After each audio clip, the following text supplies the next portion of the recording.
আদা করে কাঁদেন ঝরঝর করে, নবীর চেহারা মোবারক থেকে চোখের পানিগুলো বেয়ে বেয়ে পড়ে। আমার জন্মস্থান, আমার শৈশব, কৈশোর, যৌবন কেটেছে এই মক্কায়। আমার এলাকায় আমি ঢুকতে পারি না। বিশ্বনবী মক্কার অনতি দূরে দাঁড়িয়ে জায়েদকে পাঠালেন, জায়েদ যাও, দেখো কেউ আমাকে সাপোর্ট করার মতো আছে কিনা, যাও অমুকের কাছে যাও। জায়েদ গেলেন, তারাও প্রত্যাখ্যান করে ফিরিয়ে দেয়। বিশ্বনবী বললেন যাও অমুক লোকের কাছে যাও, তিনিও প্রত্যাখ্যান করে ফিরিয়ে দিলেন। কেউ বিশ্বনবীকে আশ্রয় দিতে রাজি হয় না।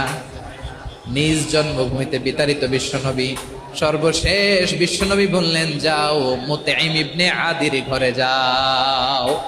মুতঈম ইবনে আদি মুশরিক, তার কাছে যাও। গেলেন, মুতঈম ইবনে আদি রাজি হয়ে গেল। সুবহানাল্লাহ বলেন। দেখেন, অনেক বিপদের সময়ও আমি নিজে সাক্ষী, সামাজিক ভাবে, রাজনৈতিক ভাবে কত ঝঞ্ঝা, কত ষড়যন্ত্র, কত কনস্পাইরেসি পারি